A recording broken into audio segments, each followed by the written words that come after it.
এই যে মহিলার কথা কই, এই মহিলার এক আদম বাস করে না, এসএমএস দিছি ই করে না।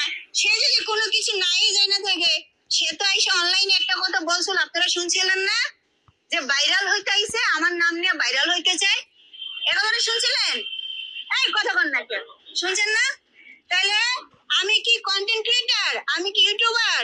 আমি কি ফেস বিক্রি করে চলি? আমি একজন প্রযোজক। যখন নাকি আমি চ্যানেলে ঢুকতে পারি না, তখন আমার কাছে দুইটা ইমেল শো করে। একটা হলো অপু বিশ্বাস অফিসিয়াল 100, আর একটা হলো আবরাম খান জয়।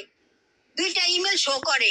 আমার চ্যানেল কিছু নাই, শুধু দুইটা ইমেল শো করে, ভাই দেন দিচ্ছি, দেন দিচ্ছি। এই করতে করতে টাকা ছাড়া কোনোভাবে তারা আমাকে দিবে না। পরে একটা বলছে হিরো আলম আমাকে তার অফিসে রেখে নিল। তারা আমার মোবাইল আলাদা করে রাখা তারপরে ভিতরে ঢুকায় কথা বলছে, মানে আমি যাতে রেকর্ডিং না করতে পারি। কথা হইছে আমি অনলাইনে এসে সরি বলবো, ওই একই কথা।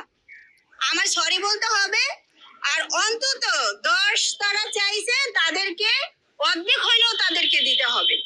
সেটা যদি না হয়, চ্যানেল এমন ভাবে গায়েব হয়ে যাবে, কোথায় আমি খুঁজে পাবো না। হিরো আলম বলছে, জাহিদও সাথে ছিল, দুজনই সাথে ছিল।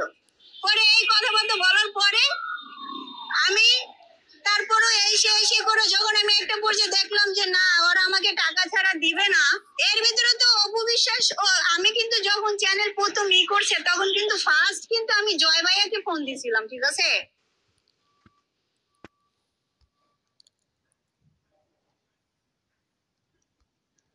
এই মহিলাটা জানি, তে এই মহিলাটা না এদিনকে ওই যে হিরো আলম কইতাছে যে ই 15,000 টাকা দিছে হিরো আলম রে, তারপরে মনে করেন যে কাকি চ্যানেল ফিরিয়ে দিছে এই বিটিরে, দিছে বলে কয় মাস আগে ফিরিয়ে দিছে।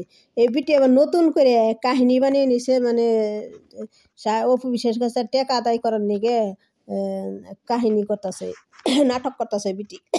বিটি তোমার তো নাটক করার প্রয়োজনীয় হয়, তুমি সাকিবের বা কি অপু বিশ্বাসের বাসায় যা কাজ করো গা, তাইলে তুমি মনে করো যে অনেক টাকা পাইবে। এত এত না করে নাটক না করে অপু বিশ্বাসের বাসায় যা কাম করো গা, অপু বিশ্বাসের যে জায়গায় জানা ও জায়গা তুমি ধরাও করো হচ্ছে যে হারবা না। আর অপু বিশ্বাসের কাছে তুমি অপু বিশ্বাস ঠেয়া খাইছে রে বিটি। বিটি তুমি আসলে একটা ফালতু বিটি, বিটি তুমি একটা ফালতু না হলে এইসব কাম হয় না। তুমি মানুষের চ্যালেঞ্জ চুরি করে নাও, ওকে অযথা মানুষের চুরি করিস না, ওকে চ্যালেঞ্জ চুরি করে নেও আর বড় বড় কথা কও নে। চ্যালেঞ্জ চুরি করে নিয়ে চালাইবে, অপু বিশ্বাসের চ্যালেঞ্জ নিয়ে চুরি করে চালাইবে, হেতে অফিসে ধরবো নাতে কি করবো? অপু বিশ্বাসের তোমার যে গালে জুতার বাড়ি মানে এই তো বেশি। তুমি একবার আমি দেখছিলাম, তুমি অপু বিশ্বাসের নানান ধরনের কথা কইছিলে, আমি দেখছিলাম। তুমি দুইটা মানুষ বেঞ্চে বসে বসে অপু বিশ্বাসের গালাগালি করছিলে, 2 বছর আগের কথা। এই চ্যালেঞ্জ নেওয়ার আগে তুমি হেই বিটি, তুমি রাস্তা একটা শয়তান বিটি, তুমি চামচামুখী দেখা যায়। তুমি যে বুবলির ভক্ত, তো তুমি এখন দেখছো যে বুবলি তোমার পাঠিয়ে দিছে, যাও অপু বিশ্বাসের নামে মামলা করো, অভিষেক নামে কেস করো।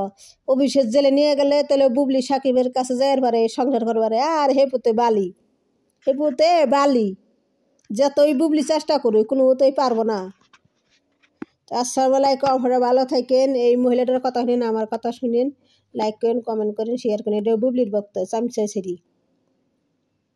আর এক ভিডিওটা আমি কইছিলাম এই সেরিলে টাকার লোক জানি কেস করে অফিস কাছে টাকা চায়, টাকা নিবার চায়, টাকা নিয়ে তাহলে অফিস শেষে বাসা যায় কাজ করি গে। আবার অফিস শেষে কয় যে ফিটা কাটে তোর বিটি বিটি তোর হে যোগ্যতা হইব না তোর জায়গা ফিটে কাটার। আবার কাছে আমার বাড়ি 100 জন মানুষ কাম, 100 জন মানুষ তোর এই চেহারায় 100 মানুষ কাম করেন, 100 জন তোর বাসায় 100 জনের কাম করলে তোর, তাহলে তুমি আর পরের চ্যালেঞ্জ চুরি করস কে? চুরি করে চালাস কে সেরি? তুই বেদক মহিলা, এই বিটি আস্থাটা বেদক। আমার বেড়াটা লাইক করেন, শেয়ার করেন, কমেন্ট করেন। এসে তো বিশেষের বাসায় যে কাজ করি গা, তাহলে টাকা পাইবেন।